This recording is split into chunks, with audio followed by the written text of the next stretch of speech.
Mupembango molaye ngamoko nakokite simbanga na loboko wetenga inalonga Mupembango molaye. Lorsqu'on tourne vers toi les regards, on est rayonnant de joie et le visage ne se couvre point de honte. Ce matin, nous voulons le Dieu de la Bible. Que tu te manifestes dans nos vies, que tu te manifestes dans ces cultes. Regarde la vie de quelqu'un, regarde une famille et touche-le au nom de Jésus.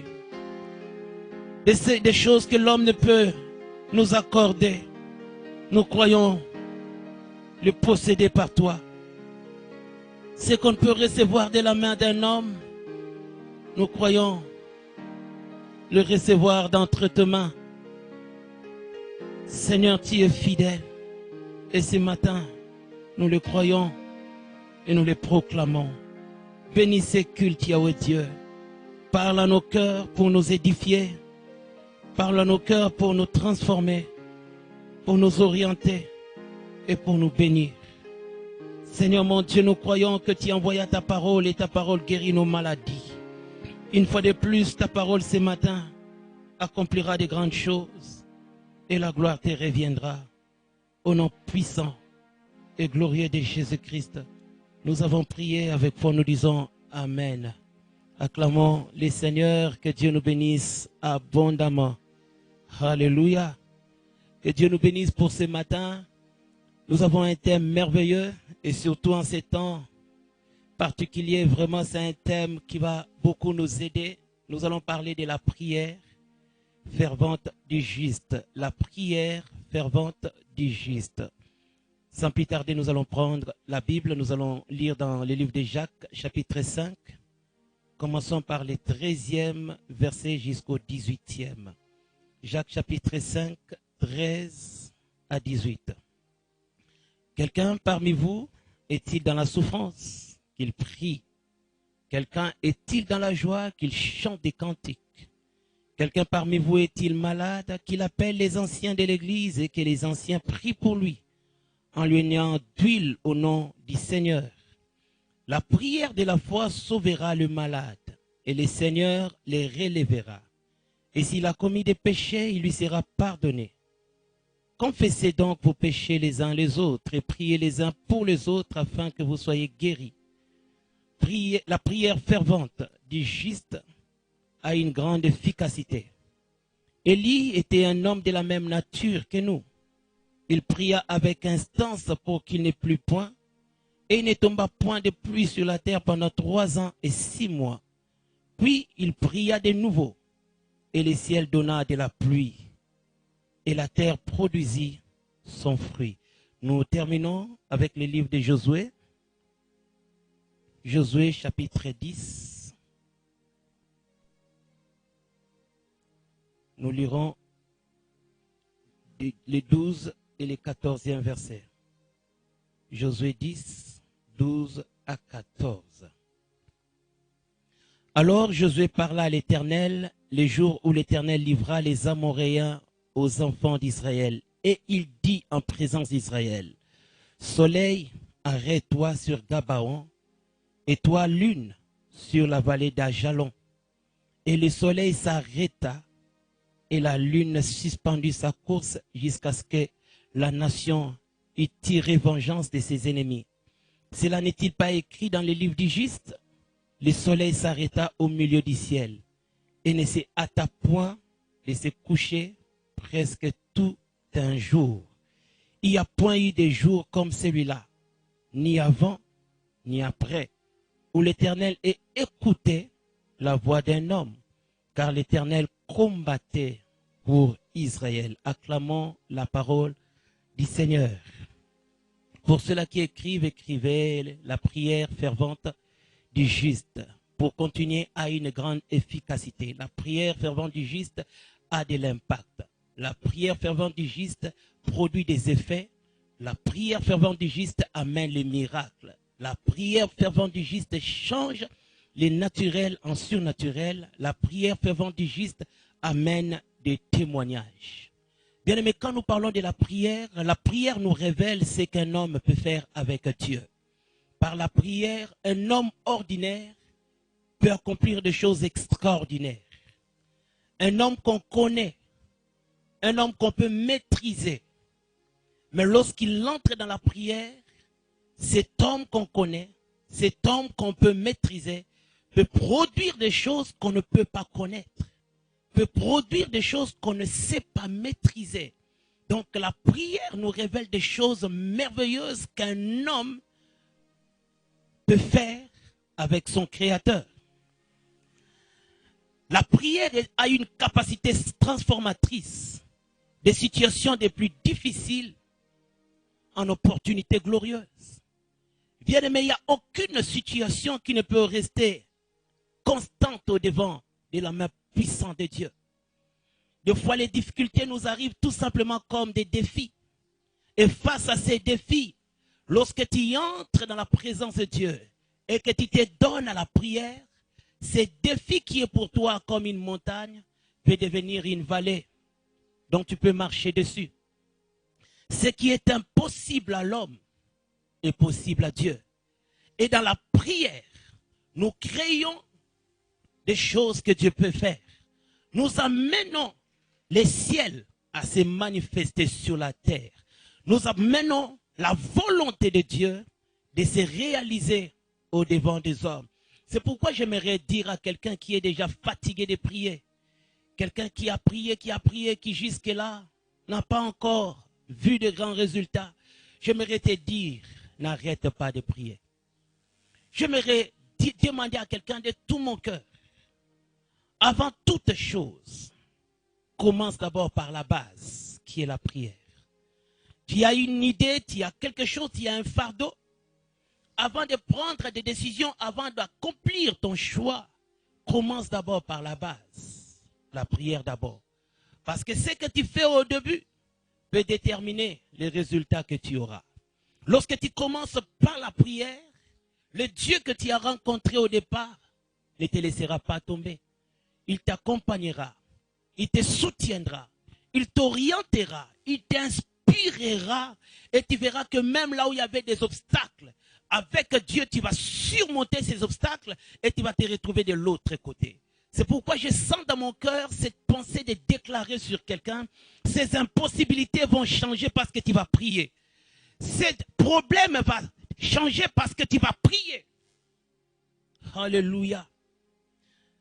Bien-aimé, la prière crée un chemin qui nous amène à expérimenter le miracle. Le miracle n'est pas loin de l'homme, mais c'est à l'homme de chercher ces miracles. C'est pourquoi Christ n'a pas montré à ses disciples comment prêcher. Il leur a montré comment prier. Parce que sur la voie de la prière, il y a des miracles, il y a des prodiges, il y a des grandes choses. Celui qui est capable de prier peut accomplir des choses inimaginables. Un homme a dit que celui qui peut prier, il peut tout. C'est pourquoi les diables nous attaquent souvent dans notre dimension de vie de prière. Les diables, des fois, ils créent des circonstances dans le seul but de t'empêcher de prier. Ils créent un problème, ils créent un obstacle, ils créent une difficulté, tout simplement parce qu'ils veulent que dans ta mentalité que tu sois affaibli, que tu voies davantage les problèmes et que tu te décourages pour prier. Parce qu'il sait que s'il peut t'affaiblir du côté prière, c'est qu'il peut aussi t'atteindre à tous les niveaux de ta vie. Si le diable peut bloquer ta vie de prière, il peut aussi atteindre et détruire ta vie. S'il peut bloquer ta vie de prière, il peut détruire tes affaires, il peut détruire ton travail, il peut détruire ta famille, il peut détruire ta destinée. C'est pourquoi Christ pouvait dire veillez et priez. Veillez et priez. C'est très important. Quelles que soient les conditions, ne manquons pas de prier parce que c'est un chemin qui nous amène à expérimenter les miracles. La prière est une sémence et l'exaucement de Dieu en est la récolte. Bien aimé, lorsque vous regardez l'attitude d'un agriculteur, au moment où il va s'aimer, des fois il est triste. Parce qu'il sait combien il va payer les prix. Il peut rester là dans son champ du matin jusqu'au soir, en train de labourer, en train de s'aimer. Des fois, sous le soleil, il peine pour travailler. Il sait que c'est une semence, c'est un travail qu'il est en train de faire. Mais dans sa tête, il sait aussi qu'il y aura un temps de consolation. Il peut déjà imaginer que ce que je mets sur terre, 2 mois, 3 mois, 4 mois après, je reviendrai au même endroit pour moissonner. Bien aimé, celui qui prie, il travaille. Celui qui prie, il paye un prix. Parce que la prière est un temps de sémence. C'est difficile pour prier. Ça te prend du temps. Ça te prend de l'énergie. C'est un sacrifice que tu fais. Mais ce sacrifice finira un jour par te rémunérer. La Bible dit que c'est qu'un homme aura sémé, il le moissonnera. Il y a toujours un temps pour toute chose. Il y a un temps pour s'aimer, il y a aussi un temps pour moissonner. Et dans la prière, tu vas s'aimer ton temps, tu vas s'aimer ton énergie, tu vas s'aimer ta foi. Après un temps, le Dieu que tu as invoqué t'accordera le temps de moissonner. Frères et sœurs, tu ne peux pas s'aimer sans avoir un temps pour moissonner. Si tu as sémé la prière et que la prière a suivi les normes et que ta prière était accompagnée par la foi, tôt ou tard, ce que tu as demandé à Dieu te sera accordé. Il arrive toujours un temps où la même bouche qui était ouverte pour prier, cette même bouche s'ouvrira pour témoigner. La même bouche qui pleurait en priant, cette même bouche chantera la gloire de Dieu. J'aimerais dire à quelqu'un, il y a toujours un temps où les chansons vont monter dans ton cœur, des choses qui vont bouillonner dans ton cœur pour dire à Dieu merci, car tu as exaucé ma prière. Dieu n'est pas injuste pour nous laisser tomber. Dieu n'est pas un homme pour mentir, ni un fils de l'homme pour se repentir. Il est fidèle dans ce qu'il nous a dit. S'il nous a demandé de prier parce qu'il sait ce qu'il va accomplir derrière cette prière. Prie et prie encore. Prie et prie encore. Ne te fatigue pas de prier. Autant tu as prié, bien-aimé, prie encore. Un jour, le travail que tu es en train de faire changera ta vie. Celui qui reconnaît ses limites et ses faiblesses ne manquera pas de prier de temps en temps. Bien-aimé, un orgueilleux, c'est celui qui ne compte que sur lui-même. C'est celui-là qui se voit capable de tout. Il se voit déjà suffisant. Il n'a besoin de personne. Il a un grand salaire. Il est en paix dans ce qu'il fait. Ses activités lui réussissent. Il se dit pourquoi dois-je encore chercher Dieu? J'ai déjà tout. Si tu as cette attitude, retiens que tu es un orgueilleux. Si pour toi tu te vois tout suffisant et que tu n'as besoin de personne d'autre, même pas de Dieu, tu as un orgueil, tu es un orgueilleux. Et des fois les orgueilleux sont confondus par Dieu. Bien-aimé, celui qui se présente au devant de Dieu, c'est celui-là qui voit ses limites, qui voit ses faiblesses. Quand il se regarde, il se dit, j'ai encore besoin de Dieu. J'ai encore besoin que Dieu fasse quelque chose dans ma vie. J'ai besoin qu'il rassure mes pas par rapport à mon avenir. Je ne connais pas mon lendemain. Je ne maîtrise pas mon futur. C'est pourquoi j'ai besoin de celui qui connaît tout. Qu'il m'accompagne, qu'il me conduise jusqu'à ce que je vais arriver. Bien aimé, celui qui vient devant Dieu, c'est celui-là qui se voit dans les limites, qui se voit dans ses faiblesses, qui se dit que je n'ai pas tout, je ne peux pas tout. C'est pourquoi j'ai besoin de Dieu. Frères et sœurs, même si tu auras tout un jour, il y aura toujours un vide dans ton cœur qui doit normalement t'amener à chercher Dieu. Tu peux avoir l'argent, mais la vie ne se limite pas qu'à l'argent. Il y a aussi des choses que tu n'auras pas. C'est pourquoi l'homme, tel que Dieu nous a créés, nous avons toujours besoin de Dieu. Nous avons toujours besoin qu'il soit là, qu'il nous accompagne, qu'il nous assiste. Et celui qui prie, c'est celui-là qui reconnaît que réellement il a des besoins que lui-même ne peut satisfaire. C'est celui-là qui reconnaît qu'il a des faiblesses qu'il ne peut pas combler seul. Il a besoin de quelqu'un d'autre. Il a besoin de Dieu. Il a besoin de sa grâce. Il a besoin de son onction. Il a besoin de sa présence pour avancer, pour atteindre ses buts, pour réussir dans sa vie et pour vaincre dans ses combats. Bien-aimé, tu as semblant. Tu as besoin de Dieu. Tu as besoin de Dieu. Il y a des choses que les hommes ne feront jamais dans ta vie. Il y a des situations que ton argent ne résolvera jamais. Il y a des réalités que ta famille ne pourra jamais résoudre. Si le ciel ne t'accorde pas le soutien, personne d'autre ne t'accordera ce soutien. C'est pourquoi j'aimerais te dire que tu as besoin de Dieu. Arrête de te mentir à toi-même. Arrête de te tromper. Tu as besoin de Dieu. Quelque part, il faudrait que Dieu agisse. Une petite anecdote, un jour, un homme très riche est venu voir un pasteur. Il lui pose la question, pasteur, s'il vous plaît, pourquoi est-ce que les hommes prient? Le pasteur regarde cet homme, il a dit, les gens prient parce qu'ils ont des besoins. Ils ont besoin de l'aide de Dieu. Ils ont besoin de son assistance. Ils ont besoin d'avoir des choses de la part de Dieu. C'est pourquoi ils prient. L'homme riche regarde le pasteur, il dit, je me rends compte que moi, je n'ai pas besoin de Dieu. J'ai tout ce dont mon cœur désire. J'ai des maisons, j'ai des véhicules, j'ai des entreprises, j'ai beaucoup de biens. Alors qu'est-ce que je demanderai encore à Dieu? Alors l'homme de Dieu lui pose une question, il a dit, si tu peux être franc avec moi, dis-moi la vérité. Est-ce que toutes ces richesses ne te créent pas quelque part des problèmes? Ne te créent pas quelque part des ennemis? Ne t'amènent pas quelque part des jaloux? L'homme riche répond, pasteur, oui c'est vrai, vous avez raison.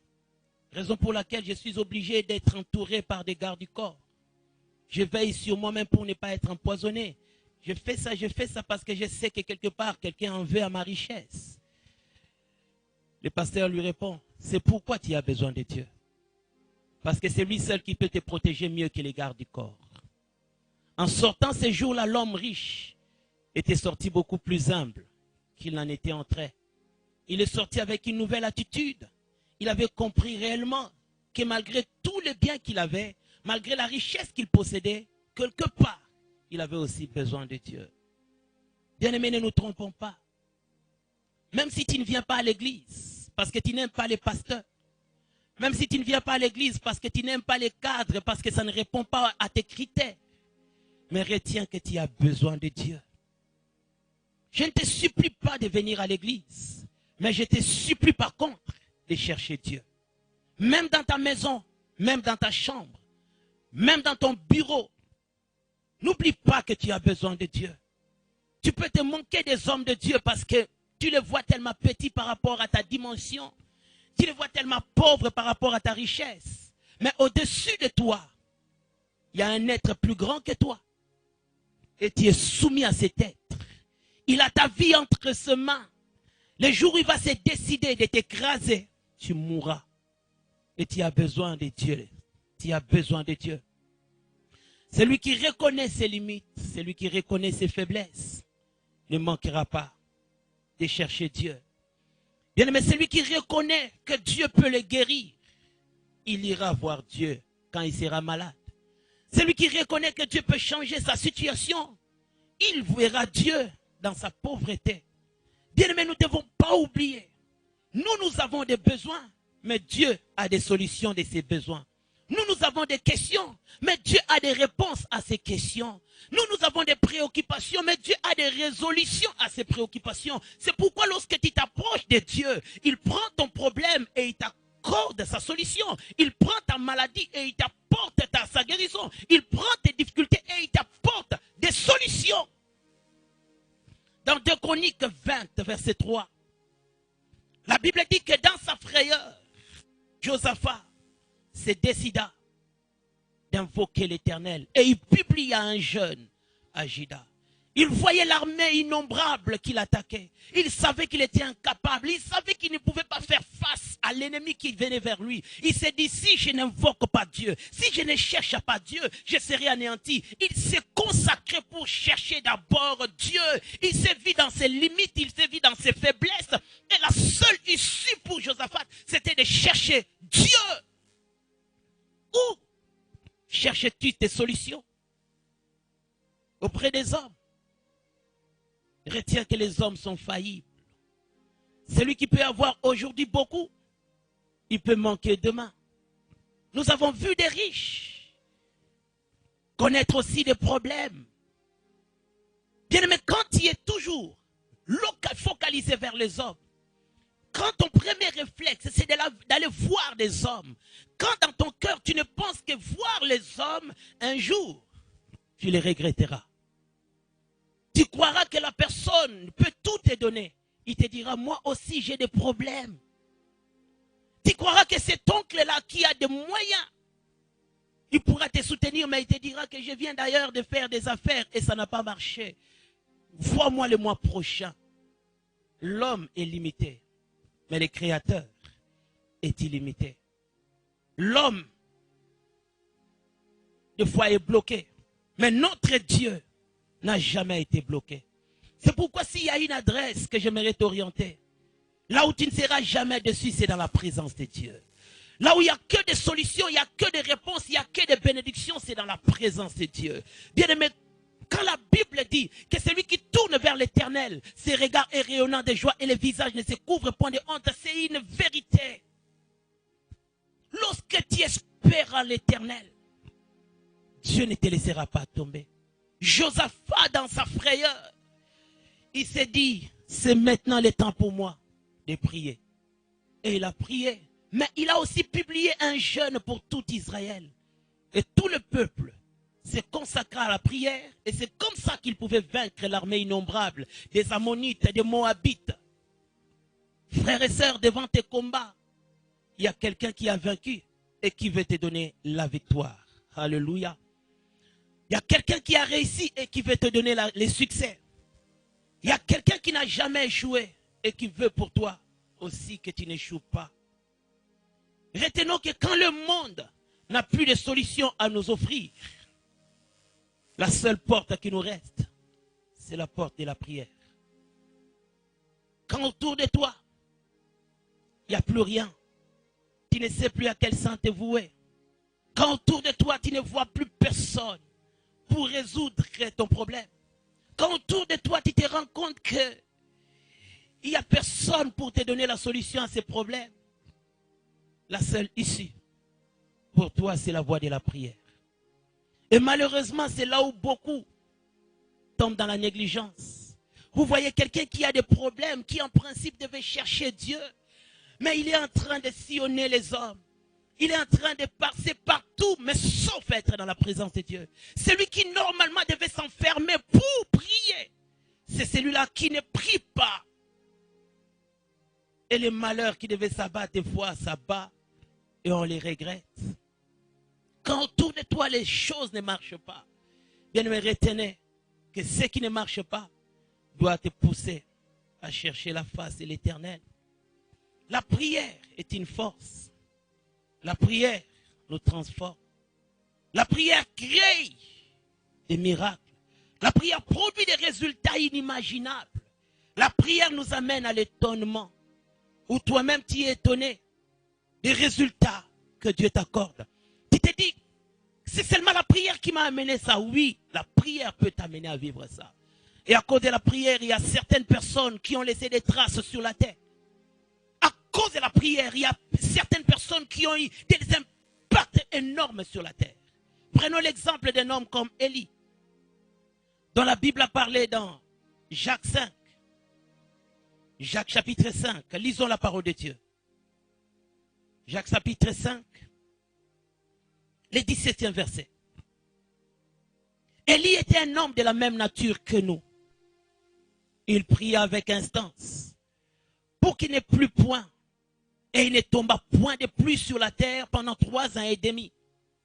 Puis il pria de nouveau et le ciel donna de la pluie et la terre produisit son fruit. Un homme, mais qui était capable de fermer les ciels par la prière. Et quand il s'est décidé d'ouvrir les ciels, il en a ouvert par la prière. Il a prié avec instance. Le ciel s'est fermé pendant 3 ans et demi. Et il a prié encore. Et le ciel s'est ouvert. S'est ouvert à nouveau. La force de la prière. Bien aimé, imaginez, Élie, la Bible le présente comme un homme de la même nature que nous. Élie n'était pas Dieu. Il était un homme avec des qualités, avec des faiblesses. Élie était un homme avec le corps, avec un sang. Il pouvait avoir mal, il pouvait avoir faim, il pouvait vivre comme tout homme sur la terre. Mais qu'est-ce qu'Élie a fait? Il a seulement prié. Il a prié et le ciel s'est fermé. 3 ans et demi, il n'y avait aucune goutte de pluie. Et quand il s'est décidé que le ciel s'ouvre, il a encore prié. Et le ciel s'est ouvert. Bien, mais Élie avait, en fermant le ciel, il a amené un problème sur la terre. Imaginez les gens qui attendent la pluie pour la récolte. Donc ils attendaient. Pendant ces 3 années et demie, il y avait la sécheresse en Israël. À cause d'un homme de prière. Il a amené un problème sur la terre. Et quand il s'est décidé de changer les réalités, il a amené la solution. Parce qu'il avait prié à nouveau et la pluie est tombée. Bien aimé, un homme de prière est capable d'amener des problèmes. Il est capable aussi d'amener des solutions. Quand tu es un homme de prière, retiens que par ta prière, tu peux créer des problèmes. Dans le monde des ténèbres, auprès de tous tes ennemis, tu peux créer des problèmes. Tu peux amener des obstacles. À tous ceux-là qui veulent ta mort, ils peuvent être surpris de voir que la mort est entrée chez eux-mêmes. Demandez à Pharaon, il avait compris ces choses. Il pouvait retenir les enfants d'Israël pendant plus de 400 ans. Les enfants de Dieu étaient esclaves pendant plusieurs siècles entre les mains d'un roi païen. Il pouvait les mater, il pouvait les utiliser comme des esclaves. Plusieurs années. C'était comme des animaux. Il a fait des peuples de Dieu comme étant des animaux. Il a réduit les enfants de Dieu en rien du tout. Mais quand Dieu a envoyé Moïse, Moïse est venu. Il a créé un problème dans les camps des pharaons. Il a amené des difficultés dans les camps des pharaons. Il les a anéantis. Un homme, mais qui a créé des problèmes parce que c'était un homme de prière. Et il a amené la solution à son peuple. Il a délivré Israël. Il a amené des problèmes auprès des pharaons et il a amené des solutions pour les enfants d'Israël. Frère, quand tu pries, tu deviens plus qu'une arme. Parce qu'au travers de toi, de même que l'arme peut protéger, l'arme peut aussi détruire. Par ta prière, tu protèges des gens. Par ta prière, tu détruis des gens. Par ta prière, tu veilles sur des hommes. Mais par ta prière, tu détruis aussi les œuvres de l'ennemi. Des fois, nous croyons à ce que nous disons devant les hommes. Mais nous ne croyons pas à ce que nous disons devant Dieu. De même que tu parles aux gens, tu crois à ce que tu dis. Quand tu pries aussi, crois à ce que tu dis à Dieu. Parce que même si nous ne voyons pas Dieu, par la foi, nous savons qu'il existe. Et quand nous prions devant de quelqu'un qui nous écoute. Et parce qu'il nous écoute, il va nous exaucer. Et quand il te tient debout pour détruire les œuvres du diable, bien aimé, retiens qu'il y a des choses qui se passent. Il y a le monde des ténèbres qui est en ébullition. Quand il déclare des choses, il y a des choses qui se passent dans le monde des ténèbres. Même si tes yeux ne peuvent le voir, mais retiens qu'il y a des choses qui se passent. Si seulement Dieu pouvait nous ouvrir les yeux comme il en a fait pour les serviteurs d'Élisée. Pour que nous puissions voir les dégâts que nous créons auprès des sorciers qui complotent jour et nuit pour amener des problèmes dans nos vies. Si tu pouvais savoir l'impact de ce que tu dis dans ton quartier, auprès de tous ces sorciers qui complotent pour envoûter des gens, si tu pouvais comprendre ce qui arrive auprès de ces marabouts qui est dans ton coin et qui envoûtent des gens. C'est pourquoi en ces temps où l'église est fermée, le diable est content. Pourquoi? Parce qu'apparemment, il y a des prières qui ne montent plus comme avant. Mais je crois que les chrétiens ont compris qu'il faut prier à la maison. Les chrétiens ont compris qu'il faut prier même dans leur chambre. Et si seulement tu pries, tu peux changer l'environnement du Congo. Tu n'as pas besoin de la multitude pour changer les choses. Un seul homme peut changer les réalités de cette nation. Élie était seul. Mais il a changé les choses en Israël. Il a défié les prophètes de Baal et d'Astarté. Et il les a anéantis. Un homme suffit pour faire de grandes choses avec Dieu. Bien-aimé, ne minimise pas tes prières. C'est pourquoi des moments de prière, ce sont des moments que tu dois beaucoup apprécier. Quand Dieu te met à cœur de prier, bien-aimé, retiens que c'est une opportunité, c'est un privilège. Le roi t'invite. Certainement, il a des choses à te communiquer. Il a des choses à te donner. Il a des choses à te dire. Quand dans ton cœur, tu sens cette envie de prier, dis-toi que c'est une opportunité pour moi de faire de grandes choses. C'est une opportunité pour moi de voir la main de Dieu. C'est une opportunité pour moi de vivre le miracle de Dieu. Et en parlant de la prière n'est pas d'abord question de paroles. La prière est avant tout question du cœur. Ce n'est pas la multitude de paroles qui révèle l'impact de ta prière, mais c'est l'état de ton cœur. L'état de ton cœur qui révèle l'impact de ta prière. C'est pourquoi avant que Dieu n'écoute ce que tu lui dis, il regarde d'abord ton cœur. Ton attitude d'abord. Dieu a besoin de voir d'abord la profondeur avant d'apprécier ce qui sort de la profondeur. Il regarde d'abord la source avant de contempler l'eau. Il regarde d'abord ton cœur. Qu'est-ce que ton cœur dégage avant qu'il n'écoute tes mots? Tu peux beaucoup parler sans recevoir quelque chose. Pourquoi? Parce que ton cœur est un obstacle à ta prière. Celui qui prie, qui ne veille pas sur l'état de son cœur, il passera son temps et il ne verra rien du tout. Et beaucoup de gens ont appris à bien parler, mais n'ont pas appris à bien vivre la vie de prière dans leur cœur. Ils ont appris à bien gesticuler. Ils ont appris à bien prononcer les mots. Ils prononcent les mots correctement, ils conjuguent correctement, ils disent des choses correctement, mais dans leur cœur, ils ne sont pas dans ce qu'ils disent. Ce qu'il y a dans l'intérieur contredit ce qui sort de l'extérieur. Et c'est là où l'obstacle arrive. Parce que Dieu ne consomme pas ce que tu présentes. Il regarde aussi ce que tu ne présentes pas. Dieu n'est pas flatté par ce que nous lui présentons. Il regarde d'abord la profondeur. C'est ce qu'il a dit à Samuel. L'homme juge ce qui frappe aux yeux, mais Dieu regarde le cœur de l'homme. C'est pourquoi il peut dire dans sa parole, garde ton cœur plus que toute autre chose, car c'est de lui que proviennent les sources de la vie. Garde ton cœur parce que c'est là où Dieu va t'exaucer, c'est là où Dieu va te rejeter.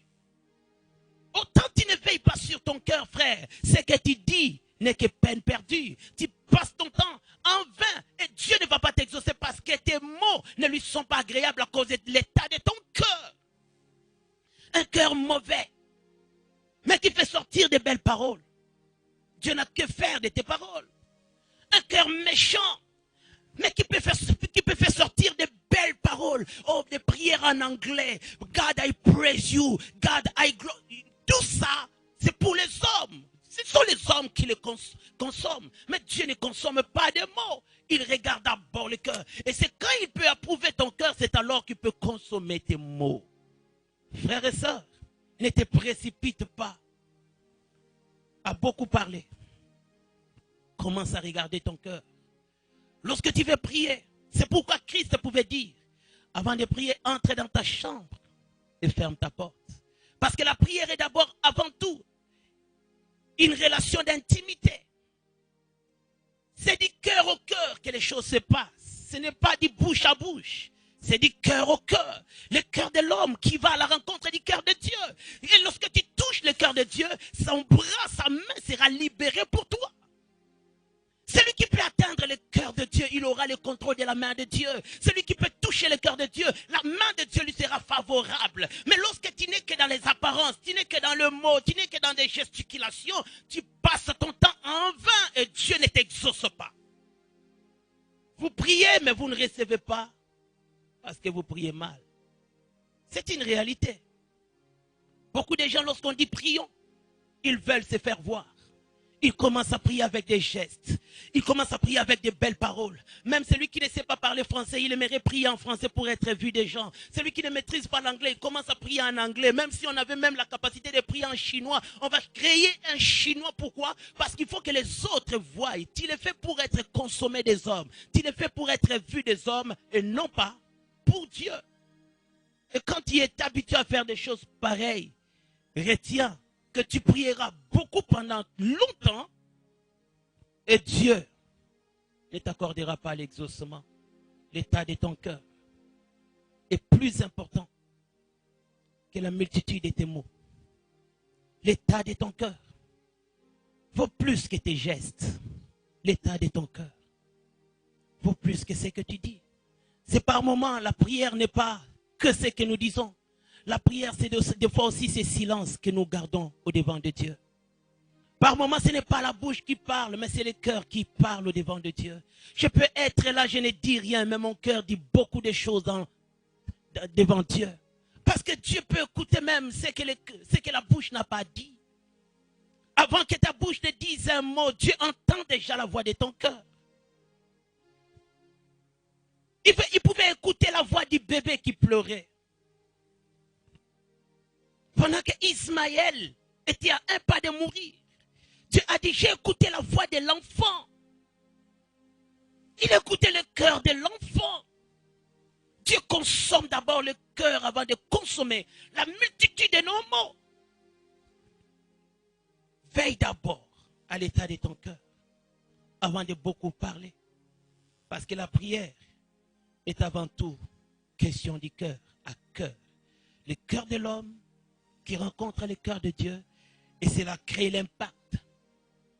Par la prière, nous nous identifions à celui que nous invoquons. Quand tu pries, tu t'identifies à Dieu. De même qu'il est saint, il veut de nous que nous soyons aussi saints. De même qu'il est amour, il veut de nous aussi que dans la prière que nous soyons amour. De même qu'il est juste, il veut de nous que nous soyons aussi justes. Cette identification-là est importante pendant la prière. Tu ne peux pas prier un Dieu saint pendant que tu es dans le péché. Tu ne peux pas prier un Dieu amour pendant que tu es dans la haine. Tu ne peux pas prier un Dieu juste pendant que tu es dans l'injustice. Ça ne peut pas marcher. Il faut cette identification telle qu'il est, telle que nous devions être. Et lorsque tu te présentes comme tel dans sa présence, retiens que tu auras gain de cause. C'est pourquoi la Bible dit que la prière fervente du juste a une grande efficacité. La prière de celui qui est cœur à cœur avec l'Éternel a une grande efficacité. La prière de celui qui s'identifie à l'Éternel a une grande efficacité. La prière de celui qui aime comme Dieu aime a une grande efficacité. Ne prie pas seulement parce qu'il faut prier. Il faut d'abord t'identifier. Être comme celui que tu invoques. Est-ce que réellement tu es dans ce qu'il est? Est-ce que tu fais ce qu'il fait? Tout ce que nous demandons, si nous sommes dans sa volonté, il nous accompagnera. Mais lorsque nous faisons le contraire, il ne nous accompagnera pas. La prière fervente du juste a une grande efficacité, a un grand impact, a produit de grands résultats. La prière fervente du juste. Bien aimé, lorsque dans l'Ancien Testament on parlait du juste, c'était tout simplement celui qui était soumis entièrement à la volonté de Dieu. Le juste de l'Ancien Testament, c'est celui qui était dépendant de Dieu, qui faisait ce que Dieu lui demandait, qui accomplissait ce que Dieu lui demandait. Et c'est comme ça que dans ce qu'il faisait, Dieu pouvait l'agréer et le juger comme étant juste. Nous voyons des exemples comme Abraham. Dieu lui dit, marche devant de ma face et sois intègre. Je te bénirai, je te multiplierai, je ferai de toi le père de la multitude. Et Abraham s'est conformé à ce que Dieu lui avait dit. Et Dieu l'a jugé comme juste, non pas seulement parce qu'il faisait ce qu'il voulait, mais il faisait aussi ce que Dieu lui demandait. Il accomplissait la volonté de Dieu. Et c'est comme ça que Dieu, dans sa volonté, il a dit, cet homme qui a cru en moi, cet homme qui obéit à ma voix, il fait ce que je lui ai demandé, je le juge comme étant un homme juste. Et c'est comme ça que Dieu l'avait béni. Job pouvait dire que je suis innocent devant Dieu. Je suis juste devant Dieu. Effectivement, le malheur de Job n'était pas dû à une vie d'injustice, à une vie de péché. Non, il était juste, mais seulement Dieu avait permis à ce que le diable le touche. Dieu considérait Job comme un homme juste en son époque. Les hommes justes de l'Ancien Testament, c'était des hommes qui ne marchaient pas comme tout le monde, qui s'efforçaient à être en conformité avec la parole de Dieu, qui s'efforçaient à être soumis à la volonté de Dieu. Ils s'efforçaient pour dépendre de Dieu. Et c'est comme ça que quand Dieu les regardait, dans leur manière de marcher, Dieu pouvait les juger comme étant des hommes justes. Au temps de Noé, Dieu pouvait regarder. Parmi les hommes, il avait trouvé en Noé quelque chose que les hommes n'avaient pas. Il s'efforçait, il faisait de son mieux pour marcher dans la droiture. Et c'est comme ça que Dieu l'avait sauvé. Mais lorsque nous parlons de la justice en ces temps du Nouveau Testament, la justice, ce n'est pas d'abord les œuvres que l'homme accomplit, comme au temps de l'Ancien Testament. La justice, c'est d'abord le salut que nous recevons par la grâce. Celui qui accepte Christ comme Seigneur et Sauveur, il se met sous l'autorité de Christ. Il accepte que la justice de Christ s'impose sur sa vie. Et c'est comme ça que Christ, Dieu ne le voit plus, mais il voit Christ au travers de sa vie. Nous sommes justifiés non pas à cause de ce que nous faisons, mais nous sommes justifiés parce que nous avons crié à cause de celui qui est juste. Christ qui est juste, nous avons crié en lui et c'est par lui que nous sommes devenus justes. Et lorsque celui qui est justifié par Christ invoque l'Éternel, Dieu l'entend. Dieu l'écoute et l'exauce. Celui qui est soumis à Christ, lorsqu'il invoque l'Éternel, Dieu l'entend et l'exauce. Et la Bible dit que la prière fervente et juste a une grande efficacité. Bien, mais les justes, c'est vrai, c'est d'abord celui qui est soumis à Christ, c'est celui qui a accepté Christ, c'est celui qui est sauvé par grâce. Mais c'est aussi celui qui marche dans la volonté de Dieu. C'est vrai que nous sommes sauvés par grâce, mais nous avons aussi la responsabilité de demeurer dans la grâce. Nous sommes sauvés par grâce, mais nous avons aussi la responsabilité de marcher suivant la parole de Dieu. Lorsque tu es un enfant de Dieu et que tu fais le contraire de la volonté de Dieu, en ce moment-là, ta prière n'est plus une prière de juste. Oui, tu es enfant de Dieu, mais lorsque tu ne te conformes pas à ce que Dieu te demande, lorsque tu fais le contraire de ce que la Bible nous recommande, en ce moment-là, ta prière ne sera plus fervente. La force de la prière, c'est d'abord l'état que tu présentes au devant de Dieu. Lorsqu'un enfant de Dieu qui marche dans la droiture, un enfant de Dieu qui obéit à la volonté de Dieu, se présente au devant de Dieu, Dieu l'écoute. Et en ce moment-là, ce qu'il dit devant Dieu devient quelque chose de terrible. La prière du juste est efficace parce que Dieu approuve d'abord la vie du juste. Si Dieu peut approuver ta vie, il peut exaucer aussi ta requête. Si Dieu peut approuver ta vie, il peut répondre aussi à ta demande. Si Dieu peut approuver ta vie, il peut faire ce que tu lui dis. Le problème, c'est ce que Dieu approuve d'abord ta vie. Si ta vie lui est agréable, quand tu ouvriras ta bouche pour parler, il t'exaucera. C'est ce que nous voyons avec Josué, dans Josué 10, versets 12 à 14. En plein combat, Josué qui voulait anéantir ses adversaires, qui voulait détruire jusqu'à la fin ses ennemis. Il a regardé le soleil. Il a dit, soleil, arrête-toi à Gabaon. Et toi, lune, arrête-toi à Javon. Et c'est comme ça que ce qui était sorti de sa bouche s'est accompli exactement. Le mouvement du soleil s'est arrêté. Parce qu'un homme que Dieu avait agréé avait parlé. Bien aimé, il y a des prières qui sont sous forme de déclaration. Tu le proclames au devant de Dieu et tu impliques la volonté de Dieu et Dieu commence à agir.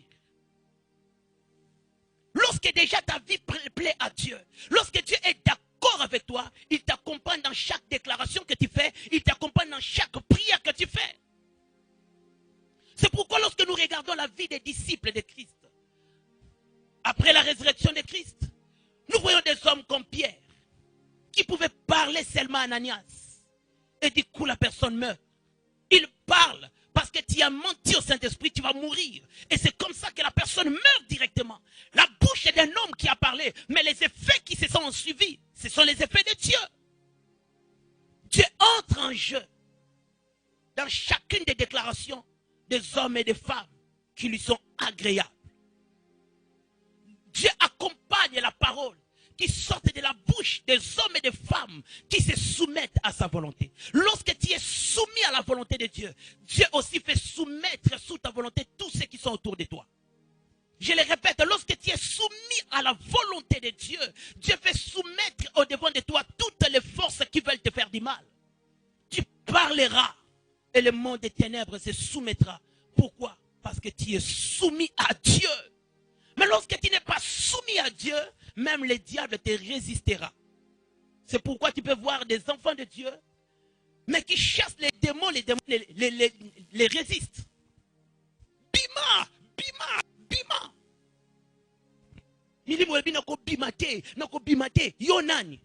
Parce que tu n'es pas soumis à l'Éternel. Et c'est comme ça que les esprits aussi ne peuvent pas se soumettre à toi. Il y a un adage africain qui dit, celui qui n'a pas d'autorité n'est autorité en rien. Celui qui est au-dessus de lui, il ne se soumet à personne. Il n'y a personne aussi qui ne pourra se soumettre à lui. Lorsque pour toi, tu es le chef de toi-même, au-dessus de toi, il n'y a personne. Retiens que même le plus petit refusera aussi ton autorité. Mais lorsqu'au-dessus de toi, tu es soumis, il y aura des gens qui te seront soumis. Lorsque tu es soumis à Dieu, les esprits te seront soumis. Tu parleras, tu déclareras et le soleil s'arrêtera. Non pas parce que toi tu l'as déclaré, mais parce que Dieu qui entend ta prière, qui écoute ta déclaration, accomplit ce que tu as dit. J'aimerais prier pour quelqu'un. J'aimerais déclarer dans la vie de quelqu'un que la main de Dieu fasse de toi un instrument pour changer les choses autour de toi. Que la puissance de Dieu t'amène de l'autorité pour t'amener à t'imposer sur chaque réalité autour de ta vie. Au devant de la mort, au devant de la maladie, au devant de toute attaque du diable, tu parleras et les choses changeront. Non pas à cause de toi, mais à cause de celui auprès de qui toi tu es soumis. Si tu es soumis à Dieu, la maladie se soumettra à toi. Autant tu es soumis à Dieu, les esprits mauvais se soumettront à toi. Autant tu es soumis à Dieu, le diable se soumettra à toi. Bien-aimés, ne manquons pas de vivre une vie active de la prière. Car la prière engendre les résultats. Autant tu es juste, ce que tu dis est une sémence qui apportera la récolte. Autant tu es juste, chacune de tes prières, chacune de tes déclarations amèneront de l'impact et tu les verras. J'aime Dieu. Il peut te laisser prier pendant un temps pour te préparer à voir l'impact de ce que tu as dit. Je prie Dieu ce matin qu'après ce moment de prière, que tu vois les résultats de ce que Dieu va te donner. Que tu les touches, que tu les contemples et que tu glorifies le Seigneur. N'arrête pas de prier. C'est salutaire pour ta foi. C'est salutaire pour ta vie physique. C'est salutaire pour ta vie matérielle. Pour ta vie spirituelle. Nous allons prier. Alléluia. Il y a certaines personnes, vous êtes déjà découragés de prier. Les temps sont tellement durs au point où cela refroidit votre capacité de prier. Vous en avez marre de prier à chaque fois pendant que les choses se compliquent de plus en plus. Le diable vous dit, ne priez plus parce que déjà vous avez prié mais il n'y a rien qui arrive. Le diable est un menteur. N'arrêtez pas de prier. À force de frapper l'arbre, un jour l'arbre finira par tomber. À force de prier, un jour, ce que tu demandes arrivera. C'est pourquoi ceux-là qui sont découragés, nous aimerions prier avec vous. J'aimerais que de là où tu es, même si toi qui nous suis par des réseaux, que tu touches ton cœur et nous allons prier ensemble. Que Dieu renouvelle cette envie de prier en vous. Que Dieu renouvelle cette volonté de prier en vous. Qu'il vous relève encore là où vous étiez tombé. Que ce découragement vous libère. Et qu'une nouvelle vie commence en vous. Que vous commenciez à prier comme vous ne l'avez jamais fait. Que la vie de prière devienne votre style de vie. À partir de ce matin, que quelque chose de nouveau voit le jour en vous.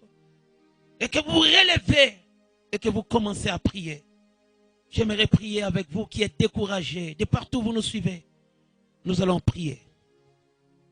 Là où vous êtes, nous allons prier ensemble. C'est pourquoi vous allez répéter après moi cette petite prière, croyant que Dieu va le faire. Disons ensemble, Seigneur Jésus, je reconnais mes limites, je reconnais mes faiblesses. Ce matin, je m'approche de toi. Je désire de tout mon cœur me relever dans ma vie de prière. Restaure encore ma vie de prière. Je refuse que le diable m'amène dans son bateau. Je refuse les mensonges du diable qui veut me bloquer, qui veut m'empêcher de prier. Je me désengage de toute mauvaise pensée que l'ennemi a sémée en moi. Je change mon attitude et je reprends avec ma vie de prière. Seigneur, soutiens-moi. Tiens-moi la main et accompagne-moi. Je ne veux plus me relâcher. Je tiens à aller jusqu'au bout, car je crois que je verrai la récompense de chacune de mes prières. Garde ma foi au nom de Jésus-Christ. Amen. Alléluia. Mupembango molaye ngamoko nakokite